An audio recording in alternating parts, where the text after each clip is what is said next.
Então, para a gente começar a conversar sobre ordem na igreja, para a gente começar a conversar sobre estrutura na igreja, a gente tem que se perguntar: existe uma ordem na igreja do Senhor? Existe uma hierarquia na igreja do Senhor? Existe uma estrutura na igreja do Senhor? Ou não?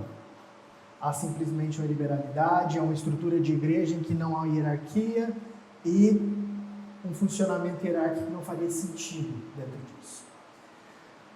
Para a gente começar a responder isso e para a gente entender isso, a gente tem que entender o que está acontecendo no mundo nesse momento. E a primeira coisa para a gente entender o que está acontecendo no mundo é que a gente tem que responder que existe sim ordem na igreja e o Espírito de Cristo traz essa ordem na igreja.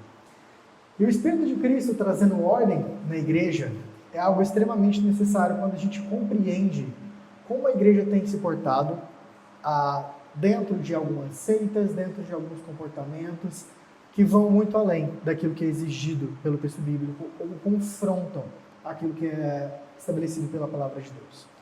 O que a gente vê muitas das vezes na igreja são igrejas em que não existem membros, são igrejas em que a sua eclesiologia determina que as pessoas que vão ao culto são membros, mas não há uma estrutura, não há registro de membros, não há o ofício de membros, certo? Não há o sacerdócio universal de todo crente. E para piorar a situação, muitas das vezes a membresia ela é única e exclusivamente pautada se você faz parte de um cargo dentro, não de uma igreja, mas dentro de uma empresa, como tem acontecido principalmente em muitos movimentos neopentecostais. E é justamente sobre isso que a gente vai conversar hoje. E para a gente começar, vamos diretamente para uma citação do Clowney, em que ele vai estabelecer uma coisa principal sobre a questão do ofício do membro, sobre ser membro, ser um chamado. E ele vai dizer o seguinte: o Espírito de Cristo traz a ordem, assim como traz o ardor. O Senhor rejeita a adoração daqueles que o honram com seus lábios, mas que não o amam, nem o honram com seu coração e sua vida. Nós alimentamos uns aos outros por atos de amor, não somente compartilhando textos da Escritura. Na missão da igreja, atos e palavras se combinam em nosso testemunho. Por isso que eu comecei falando sobre justamente o encaixe perfeito com o sermão do reverendo Pedro, que ele trouxe hoje. Porque quando a gente vai falar de igreja, não tem como a gente não falar de atos, palavras e testemunhos. São justamente sobre 3 ministérios que o Clowney coloca e que a gente vai mencionar sobre isso hoje. Mas para a gente entender como esses ministérios funcionam, como essa ordem funciona, a gente tem que entender que, primeiramente, toda a estrutura da igreja do Senhor vem através da autoridade de Cristo. Sem a autoridade de Cristo, nós não temos a igreja, e sem a autoridade de Cristo, nós não temos a estrutura eclesiástica, nós não temos pastor, nós não temos presbíteros, não há sentido no diaconato, não há sentido na igreja sem Cristo. Ou seja, a própria estrutura organizacional da igreja, se a gente tira Cristo da equação, ela não faz sentido nenhum. E é justamente isso que o Clowney está falando aqui. E para além disso, quando ele fala da rejeição do Senhor à adoração em lábios, mas que não amam nem o honram, ele está falando justamente aqui nessa aplicação sobre a estrutura em que viver a igreja traz essa plena adoração a Cristo. Enquanto você se afastar disso, não faz sentido enquanto igreja. Então, o que vemos é a inexistência da oposição entre espiritualidade e organização. O que isso quer dizer? Muitas das vezes nós vemos discurso de o mover do Espírito que ordena aqui, então não precisamos de uma estrutura. Não há líderes aqui, há apenas o mover do Espírito que nos guia a todo momento. E esse é um discurso contínuo em diversas igrejas. Quem veio aqui de muitos movimentos pentecostais ou neopentecostais sabe muito bem que é dessa forma que funciona. Uma falsa inexistência de hierarquia, porque há sim um controle central dentro de organização de vida de pastores que não cuidam da igreja do Senhor, mas usurpam da igreja do Senhor, transformando justamente num comércio em que há lucratividade e principalmente há uma deturpação e agressão ao nome da pura igreja imaculada e ao nome de Cristo. Então, a gente está falando aqui que não existe uma oposição entre espiritualidade e organização. E quando essa oposição ela é colocada de duas uma, ou há realmente uma desorganização em total ausência do que se é a igreja de Cristo, ou há uma usurpação do que é a igreja de Cristo, sendo transformada em algo que é uma deturpação da noiva. Então, o calor do avivamento não dispensa processos amorosos de cuidado, responsabilidade e disciplina. Quando a gente fala de avivamento, quando a gente fala do Espírito Santo agindo na igreja, a gente não está falando da ausência de processos de amor, da ausência de cuidado, da ausência de responsabilidade e disciplina.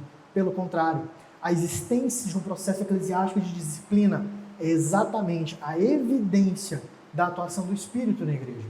Uma igreja em que não há disciplina, uma igreja em que não há estrutura, uma igreja em que não há ordem, uma igreja em que não é refletido aquilo em que o Novo Testamento e continuidade do Antigo Testamento bate continuamente acerca da autoridade dos presbíteros no cuidado da vida da igreja, dos pastores no cuidado da vida da igreja e dos diáconos no cuidado da comunidade, dos seus arredores, do serviço, não faz sentido. Então, para a gente entender sobre ordem, sobre estrutura, a gente precisa com urgência entender o significado de ministério. A questão de ordem, a questão de estrutura da igreja, ela é indissociada da noção de ministério. E por que é tão importante a gente conversar sobre ministério? Porque é uma palavra completamente desestruturada a partir dos dias atuais. É uma palavra em que a gente tem ministério de dança, ministério de arte profética, entre outras diversas questões que estão tudo menos na Bíblia, certo? Então, justamente por isso que a gente precisa retomar o significado disso, para a gente entender o funcionamento da plena igreja, tá? Então, a gente tem 3 ministérios que o Clowney vai colocar. O ministério da palavra, o ministério da ordem e o ministério de misericórdia, certo? Então, são 3 ministérios que vão reger a igreja do Senhor. A gente vai explicitar cada um deles aqui. Só que o que acontece sobre esses 3 ministérios? Esses 3 ministérios englobam uma série de outras situações que são importantíssimos para a vida na igreja e o funcionamento do corpo de Cristo, tá?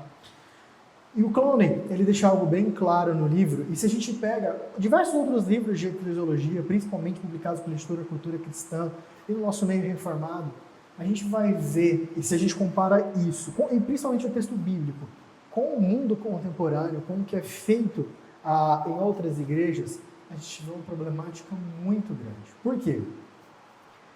A ausência de noção do membro como um ofício, certo? O que o Clowney vai chamar, a gente vai chegar nisso, de ofício geral, faz a necessidade de muitas igrejas, para fazerem pessoas se incluírem, criarem ministérios, e ministérios que não estão na palavra de Deus, certo?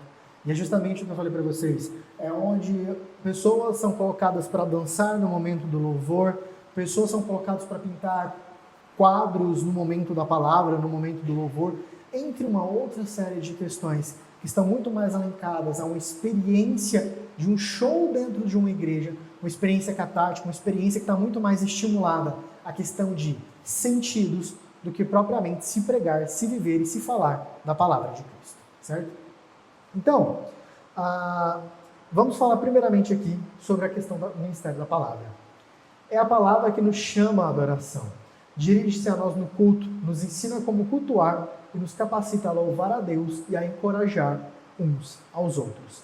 E o ministério da palavra que justamente está sendo dito é um ministério sobre o pastoreio, sobre aquilo que é pregado, sobre aquilo que é ensinado, certo? Então, justamente aqui, quando a gente vê sobre a capacitação de louvar a Deus e encorajar uns aos outros, a gente vê justamente como os sermões pregados, cada um deles nos ensina a entender a palavra de Deus, nos ensina a praticar a palavra de Deus na nossa vida e nos ensina verdadeiramente a louvar a Deus. Não de formas estranhas, não de formas que agridem a palavra de Deus, mas de forma bíblica e contínua. Pela palavra nós recebemos vida e nutrição para a maturidade em Cristo. Justamente pela palavra nós somos nutridos, pela palavra nós somos alimentados. E a gente tem diversos cenários bíblicos em relação a isso, diversas metáforas, diversas figuras de linguagem que o apóstolo Paulo mesmo usa nas suas cartas, quando ele fala sobre o leite, sobre o alimento sólido, justamente a nutrição do crente. A palavra é a espada do Espírito para nos corrigir e o pão do Espírito para nos alimentar. Na missão da igreja, é a palavra de Deus que chama as nações ao Senhor. No ensino da palavra, nós fazemos discípulos de todas as nações. O crescimento da igreja é o crescimento da palavra. Veja só essa questão da importância do ministério da palavra, Porque a gente vê isso justamente no trabalho em relação ao envio de missionários, em relação ao plantio de igrejas em outros países, em outros estados, em outras cidades. Como a gente vê no plantio aqui na Beré, em relação a Palmeiras de Goiás, Indiara, Goianira. Ou a gente vê também nos missionários apoiados na França, no Oriente Médio, em diversos outros países e aqui também no Uruguai. Tudo isso é uma evidência contínua do ministério da palavra, em que a palavra do Senhor é pregada, ensinada e levada aos quatro cantos do planeta. Então, a igreja ela tem seu crescimento edificado pelo Senhor, através da palavra. Então, a adoração, a nutrição e o testemunho não se sustentam apenas na proclamação, mas ela também exige o que a gente chama de ministério de ordem. E aqui justamente os nossos presbíteros entram.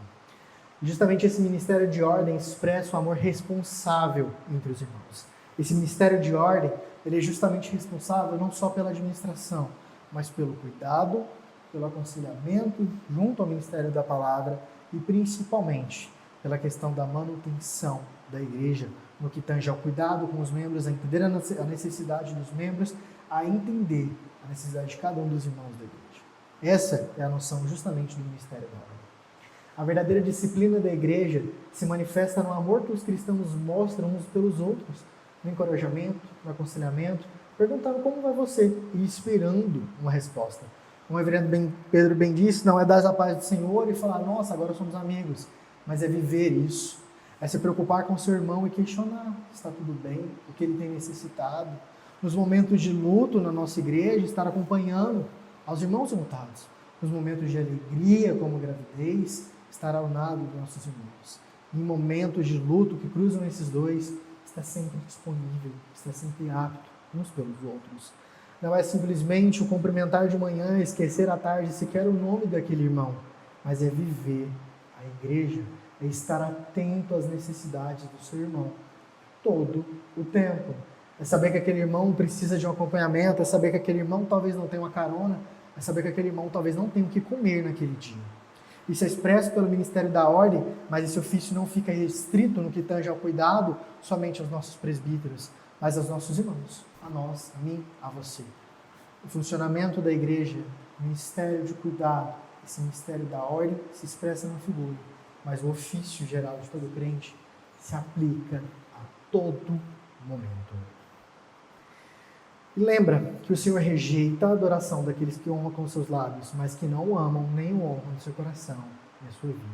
E esse versículo é bem enfatizado, essa noção é bem enfatizada pelo Cláudio em diversos momentos desse capítulo, em que fica bem claro como a mera expressão da palavra não faz sentido se ela não é acompanhada de um coração genuinamente transformado, um testemunho público que demonstre isso. Por fim, nós temos o Ministério da Misericórdia, que é apresentado como aquele que abre as portas da esperança. Porque o amor é fruto da fé, e a esperança nasce quando o amor serve às necessidades e angústias humanas. Os milagres de Jesus foram sinais de esperança, pois eles mostraram sua compaixão e seu propósito de nos libertar da maldição do pecado. A misericórdia aparece em nossa adoração. A gente vai ver como o Ministério da Misericórdia ele é representado pelos diáconos na questão estrutural, só que ele também está presente dentro da vida da igreja. É justamente quando você toma ciência das necessidades do seu irmão, como a gente já falou. É justamente quando a gente tem misericórdia para aqueles que não só estão dentro da igreja, mas que o nosso testemunho público nos ensina e nos leva a auxiliar aqueles que estão em necessidade. É o trabalho, muitas das vezes, para eclesiásticos de muitos irmãos da igreja, ou de muitos pastores, inclusive, que não vão atuar somente por aqueles que estão dentro da igreja, mas ser o testemunho público da igreja do lado de fora. É justamente ações, atuações e afeto para aqueles que estão além dos templos da igreja. Para aquele irmão necessitado no nosso trabalho ou para aquela pessoa que a gente vê na rua. O Ministério de Misericórdia é uma questão fundamental dentro da igreja. A gente vai entender mais detalhadamente como cada um desses ministérios estão ligados ao ofício, que o Cláudio vai chamar de geral e especial. E até aqui a gente está falando nem especificamente do ofício geral, de toda a igreja, não restrito a ofícios a partir de eleições e de vocação. E aí tem justamente uma coisa muito importante, né? Esse diagramazinho que o Clowney coloca no livro, ele faz um cruzamento justamente sobre o ministério a Deus, o ministério à igreja e o ministério ao mundo. E como isso vai se relacionar com os meios de ministério, que é o ministério da palavra, o ministério da misericórdia e o ministério da ordem, tá certo? Então, os objetivos estão relacionados diretamente com os meios desse ministério. O ministério de Deus, muito ligado também ao ministério da ordem, mas também o de misericórdia da palavra. É uma noção de que todos eles se entrelaçam na vida cristã. Um toca o outro e um não pode existir sem o outro. Mas para que essa estrutura, a gente se pergunta? Para que esse funcionamento? Para que essa configuração? E aí eu trouxe essa pirâmidezinha aqui, vai ter uma outra pirâmide, mas tem uma forma da gente entender isso bem legal. Quem é funcionário público, ou mesmo quem trabalha dentro de uma empresa, sabe que existe uma estrutura. Muito obrigado, Thiago. Deus abençoe. Tá tranquilão.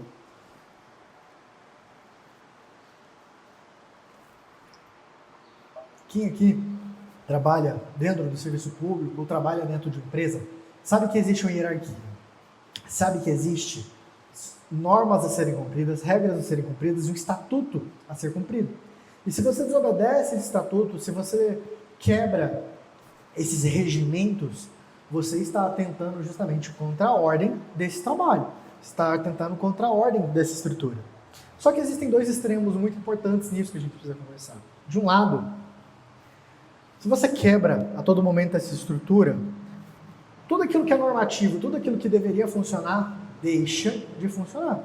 E aí a gente pega um exemplo clássico, que é justamente quando a gente tem aquela imagem do funcionário público preguiçoso, a imagem do funcionário público que não trabalha, aquela imagem que tem uma estrutura, mas aquela estrutura é desobedecida o tempo todo por falta de interesse do indivíduo, que quebra aquelas regras. Do outro aspecto, a gente tem uma burocracia extrema, em que é tudo tão enrijecido que nada funciona. E qualquer quebra gera justamente a incompreensão daquele sistema. A estrutura da igreja foge desses dois extremos. A estrutura da igreja não é inexistente e morosa, mas ela também não deve ser burocrática e engessada. A estrutura da igreja, ela funciona, ela tem as suas regras, ela tem o seu funcionamento, mas ela também tem justamente a flexibilidade do serviço de uns aos outros, porque ela não é uma estrutura que se compare com nada terreno. Por isso que quando a gente fala de igreja, a gente não pode estar falando numa perspectiva empresarial. Por isso que quando a gente fala de uma igreja, a gente não pode estar falando de uma perspectiva que tem que dar lucro. Quando a gente fala de igreja, a gente fala de serviço, apoio mútuo e justamente companheirismo uns aos outros. O frisson burocrático assola tantas instituições seculares quanto o risco de estruturas eclesiásticas que desviam o testemunho cristão, que demonstram a clara necessidade de equilíbrio entre ordem e liberdade. E justamente para exemplificar isso, tem um papa muito famoso na história da Igreja Católica chamado, não me recordo agora, se é Alexandre IV ou Alexandre VI, que é conhecido muito no meio chamado de Papa Borgia.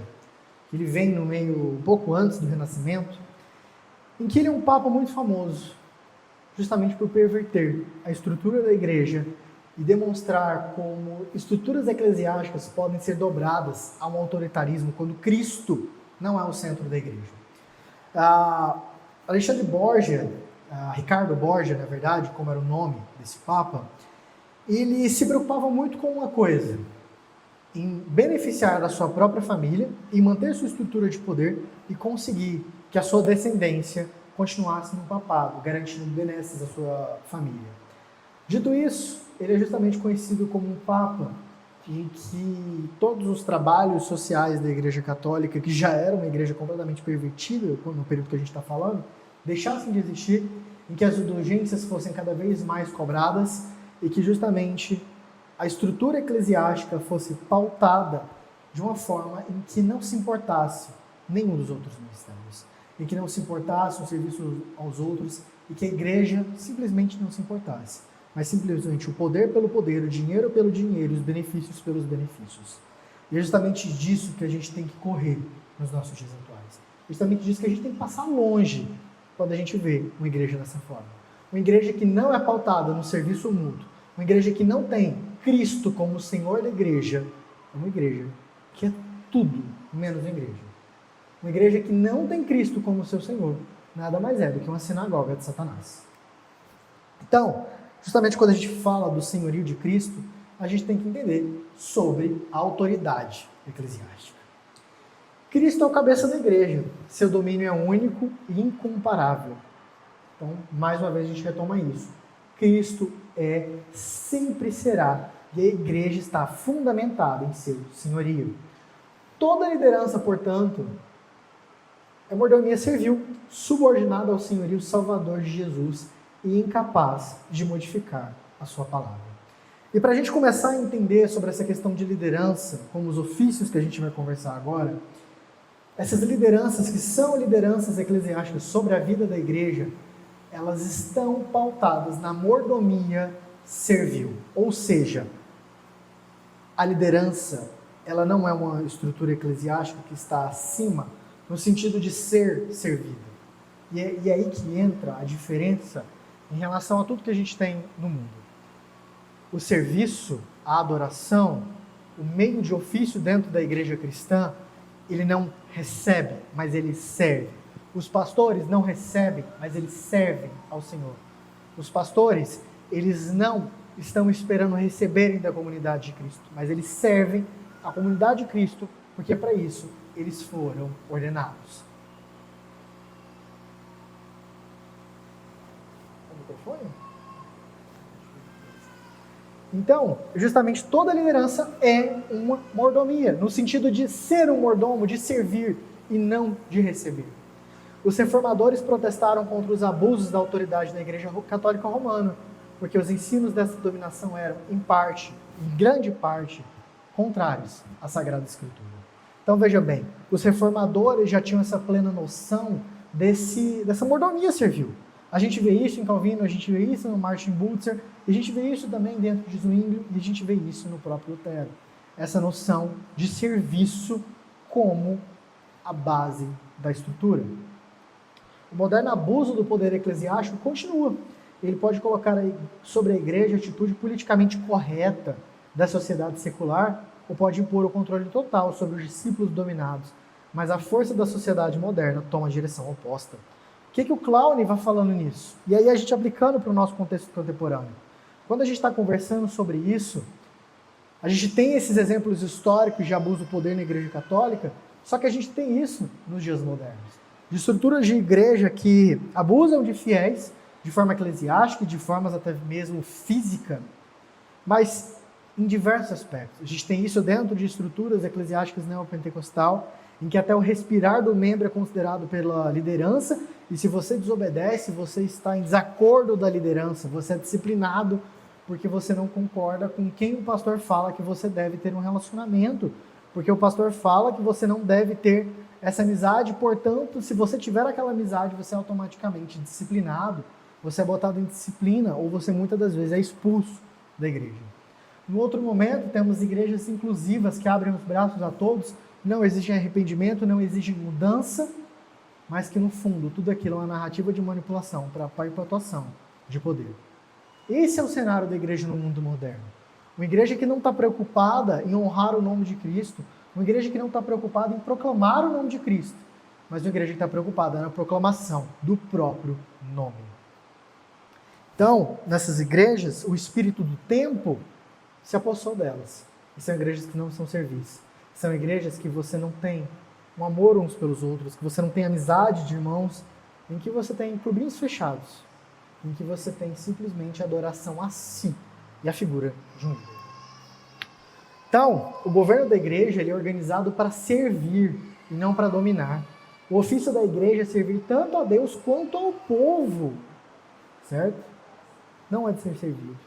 O conceito veterotestamentário de presbíteros como representantes do povo foi não somente transportado das sociedades patriarcais, mas estabelecidos pelo mandamento de Deus, quando, em resposta ao pedido de Moisés, o Senhor lhe disse para reunir 70 anciãos reconhecidos pelo povo, para dividir com ele a carga de julgar Israel. Quando a gente fala dentro da igreja presbiteriana sobre a figura do presbítero, não é uma invenção presbiteriana. A gente está transportando aquilo que está no Antigo Testamento e aquilo que está no Novo Testamento. Quando a gente fala de os anciões que governam as comunidades, quando a gente fala de anciões que ajudam a justamente construir, edificar e guiar o povo de Deus. É interessante porque o termo presbítero em inglês, ele é traduzido como elder, ancião. Justamente por isso os presbíteros são esses homens fiéis, devotados à palavra de Deus, reconhecidos pela igreja para servirem a igreja. Os presbíteros, junto aos pastores, são aqueles que servem a igreja, que entendem a necessidade da igreja. Por isso que a gente tem presbítero junto aos adolescentes, por isso que a gente tem presbítero junto aos jovens que estão ali acompanhando, querendo saber as necessidades para prestar auxílio, para que caminhem junto, para que aprendam juntos. Por isso a gente tem dentro da SAF senhoras que aconselham as mais novas, que ajudam mutuamente umas às outras, para que possam aprender do reino de Cristo.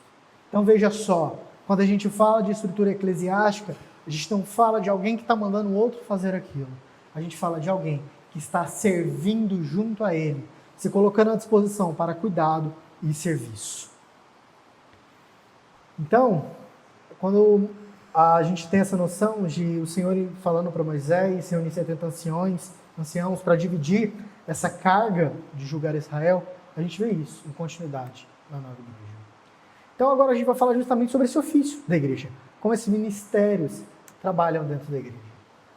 Então, mais uma vez, a igreja reconhece que toda autoridade é estabelecida por Deus e por isso ensina os cristãos a obedecerem às leis civis enquanto não contradisserem a vontade de Deus, quando a gente falou na aula passada. Então, justamente sobre essa noção. O Clowney, ele vai complementar justamente essa noção indo para um outro aspecto. Ele vai falar aqui a seguinte questão: todos os cristãos chamados para pertencerem a Cristo e equipados para servi-lo têm um ofício em sua igreja.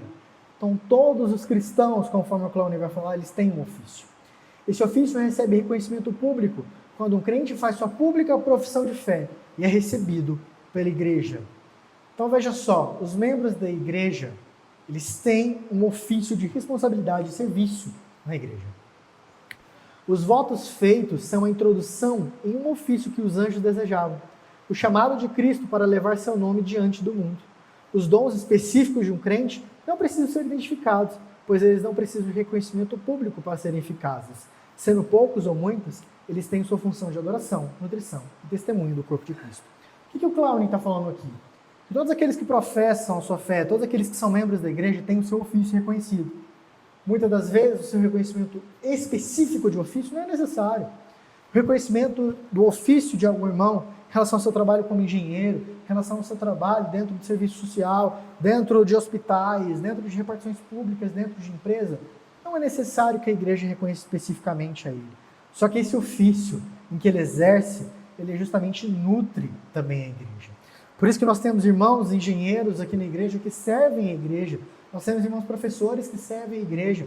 Nós temos irmãos pedagogos que servem a igreja, irmãos psicólogos, irmãos psiquiatras que servem a igreja.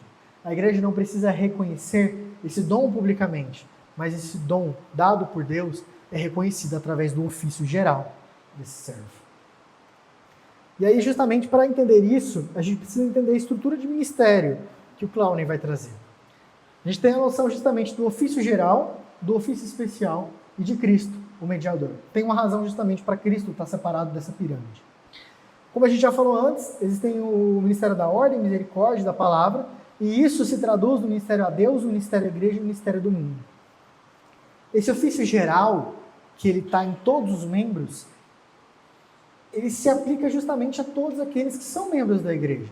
Seja o ministério de ordem, misericórdia, da palavra, como a gente conversou, e destinados à adoração, à nutrição e ao testemunho.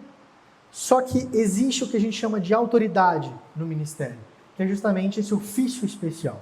O ofício geral sendo aquele de todos os crentes membros da igreja, e o ofício geral daqueles reconhecidos pela igreja como liderança, através justamente desse reconhecimento público, dessa eleição, dessa ordenação. E Cristo não está nisso por quê? Porque Cristo não precisa do ofício geral, Cristo não precisa do ofício geral. Cristo não é sustentado pelos ministérios, mas Cristo está acima de tudo isso, é o objetivo de tudo isso, e ao mesmo tempo é a base para que tudo isso aconteça. Isso aqui é a relação justamente de Cristo como Senhor e cabeça da igreja. Essa noção de estrutura ficou clara? Alguém tem alguma dúvida quanto a isso? Entenderam? Perfeito. Então, justamente a partir desse fundamento estabelecido, surgem ofícios especiais. Então, veja só, a gente tem um ofício geral, e a partir desse ofício geral, a gente tem um ofício especial. Há uma estrutura dentro disso, há uma base de existência disso, que exige um reconhecimento público para ser exercido de modo eficaz. Os ofícios especiais na igreja surgem do chamado de Cristo, pois ele capacitou alguns de seus discípulos com dons de serviço em grau mais elevado. Alguns desses dons precisam de reconhecimento público para serem usados efetivamente. O dom de governo dos presbíteros, que são reconhecidos, indicados pela igreja e eleitos pela igreja. Esse reconhecimento pela comunidade discerne do chamado de Cristo. Os chamados, os dons e os ofícios caminham juntos. Ou seja, no ofício geral, a gente tem o chamado de Cristo à igreja, a cada membro. No ofício especial, a gente tem o chamado específico de Cristo, reconhecido pela igreja. Quanto à proclamação da palavra, ao ministério da palavra, o Novo Testamento reconhece apóstolos e evangelistas como enviados a lugares ainda não alcançados pelo Evangelho. Paulo foi um missionário apostólico, levado a pregar Cristo, onde ele ainda não tinha sido anunciado. Esses ministérios, embora variados em ênfase, missão ou pastoral, compartilham o mesmo objetivo de edificar a fé do rebanho. Então, quando a gente vai falar do ofício da palavra, do ministério da palavra, a gente está falando especificamente dos pastores, enquanto ao seu trabalho de cuidado da igreja e de envio missionário. Então, no nosso caso aqui, trazendo o próximo exemplo, a gente está falando aqui do reverendo Pedro, do reverendo Ronaldo, do reverendo Sérgio e dos nossos licenciados e futuramente pastores. Quanto ao ministério de ordem, surgem os presbíteros ou anciões relacionados ao dom do governo e ao dom do ensino. Ele observa que o dom de ensino distingue pastores e mestres de outros presbíteros da igreja, com os quais eles compartilham a autoridade de governá-la. A principal diferença entre a prática de judeus e cristãos leigos está na autoridade espiritual distinta reivindicada pelos governantes da igreja. A gente tem dentro da igreja presbiteriana que a autoridade do ensino é exclusiva do presbítero docente. E justamente por isso a igreja presbiteriana faz essa diferença. O pastor também é um presbítero dentro da igreja presbiteriana, só que não é um presbítero regente como os nossos presbíteros, mas um presbítero docente. Então, quando a gente vai falar sobre a noção da igreja presbiteriana, a gente entende essa noção do ministério de ensino ligado aos pastores, mas ao mesmo tempo a questão do ensino nas escolas dominicais, no Instituto Bíblico, também ligado aos presbíteros, mas ainda assim regido pelos pastores. Então, esse ministério de ordem está ligado ao ofício dos presbíteros, também ligados à questão do reconhecimento da igreja, como aconteceu no final do ano passado na eleição dos presbíteros. Então, veja bem, isso também está relacionado ao reconhecimento da igreja. E a gente tem, por fim, o ministério de misericórdia. O ofício do diácono ganha destaque quando a gente vai falar sobre a questão dos ministérios de misericórdia. Sua origem remonta ao episódio de Atos 6, como o Clowney vai trazer, quando os apóstolos que administravam todos os interesses da comunidade viram que não deveriam abandonar o ministério da palavra, seu chamado específico, para servir, diáconem, que é o termo em igreja, às mesas. Eles, portanto, pediram aos irmãos que escolhessem 7 bons homens dentre eles, cheios de espírito e de sabedoria, e que eles pudessem apresentar para ministrar socorro. Então veja só, o que a gente viu até aqui é que existem justamente o Ministério da Palavra, o Ministério da Ordem e o Ministério da Misericórdia. Esses 3 ministérios fazem parte da vida da igreja e, de forma geral, todos os membros da igreja estão ligados a esse ministério, como ofício geral. A partir desse ofício geral, a igreja reconhece alguns irmãos do seu meio para que exerçam um ofício especial de pastoreio, do presbítero e também do diaconato, tá certo? Então veja bem, cada um desses ministérios estão ligados especificamente a um ofício reconhecido pela própria igreja, tá bom? Então, para a gente falar especificamente do ministério de misericórdia e entender um diferencial em relação a esse ministério de misericórdia na atuação dos diáconos, não tem como a gente não recorrer ao Timothy Keller, que foi uma grande perda recente no meio presbiteriano. E um seu livro muito famoso, foi o primeiro livro a ser lançado do Keller no Brasil, chamado Ministério de Misericórdia, em que Keller, a partir da parábola do bom samaritano, Estrada de Jericó, ele vai falar sobre o ministério do diaconato. E por que é tão importante a gente falar sobre isso? Porque quando a gente vai falar sobre essa noção do diaconato, a gente está falando do serviço da igreja não só para os irmãos, mas para aquele serviço que suplanta, para as necessidades que existem fora do ambiente eclesiástico, para as necessidades do que o que a gente vê muito na série de sermões da Cidade de Deus e a Cidade dos Homens, do que a igreja faz pela cidade, da atuação da igreja no seu meio público, do testemunho público da igreja. Então Keller vai falar o seguinte: as causas do agravamento dos problemas sociais são muito mais complexas do que os secularistas de direita e de esquerda imaginam. Não lutamos contra carne e sangue, mas contra poderes e principados. Já observamos que há uma grande justiça social, preconceito, ambição, avareza, por parte das faixas ricas da população, infelizmente dentro da própria igreja evangélica. Ao mesmo tempo, há um colapso generalizado da ordem social, da família e dos padrões morais do país. Há mais sexo fora do casamento e, portanto, o número de mães solteiras é maior, mais divórcio, mais negligência, abuso infantil, mais crimes. Nem a mera redistribuição de riqueza, nem o simples crescimento econômico, o aumento da prosperidade conseguiriam restaurar famílias destruídas. Nada disso também é capaz de transformar mães com baixa qualificação profissional em engenheiras ou técnicas. Somente a igreja pode ministrar as pessoas integralmente. Somente o evangelho entende que o pecado nos arruinou individual e socialmente. Não podemos ser vistos pela ótica do coletivo, como fazem os comunistas, mas sim como pessoas relacionadas com Deus. Somente os cristãos, armados com a palavra e o Espírito, planejando e trabalhando para expandir o reino e a justiça de Cristo, podem transformar tanto a nação quanto o seu bairro ou um único coração partido. O Keller fala aqui sobre a noção dos ministérios de misericórdia, só que essa aplicação do Keller não se restringe ao ministério de misericórdia. Isso aborda justamente o ministério da ordem, da palavra e de misericórdia. Essa aplicação deixa muito clara uma coisa cotidiana, que somente a igreja, por meio de Cristo e por meio do convencimento do Espírito Santo, é capaz de transformar. Não existe nada além da atuação de Cristo num coração e de um testemunho público fiel da igreja que possa mudar corações, que possa transformar pessoas e que possa transformar o mundo.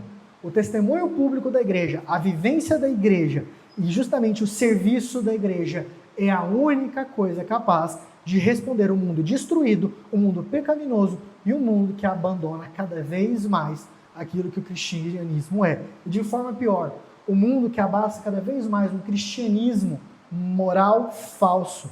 O mundo que abraça cada vez mais o cristianismo cultural, em que prega a palavra com os lábios, mas a sua vivência não é a palavra de Deus. É justamente aquelas pessoas que postam no domingo na igreja, mas no sábado estavam postando no stories, numa balada, bebendo, enchendo a cara, ou são aquelas pessoas que simplesmente não conseguem conviver com o irmão por uma diferença de opinião. São aquelas pessoas que pregam a unidade na palavra, mas o que vivem cotidianamente é a separação, a crítica e o dedo na cara um do outro. Não em amor, não em arrependimento, não em caminhar junto, mas simplesmente pelo belo prazer de apontar a sua superioridade em relação ao outro. Cristo está distante quando agimos assim. A palavra de Cristo, ela vive e é testemunho público e transforma o mundo a partir do momento em que ela é verdadeiramente vivida. Por fim, acima de todos esses níveis, geral e especial, ergue-se o ofício mediatorial de Cristo, único e insubstituível. Exaltando, acima do ofício geral e especial, está o ofício único, o cabeça da igreja, a qual nossa adoração deve se voltar, a qual a nossa vida deve se voltar. Uma vida vivida sem Cristo não é uma vida que vale a pena ser vivida. A vida vivida sem Cristo é uma vida perdida. E pior ainda, uma vida vivida sem Cristo no meio da igreja perde todo o seu sentido. Então, quando a gente fala de estrutura e ordem da igreja, a gente fala de uma única coisa: o serviço em amor de uns aos outros, com base em Cristo, em que toda a autoridade vem de Cristo e não de uma maneira de dominação, mas de uma maneira puramente e plenamente servil. Então, meus irmãos, essa foi a nossa aula de hoje, bem em tempo, assim, cravado.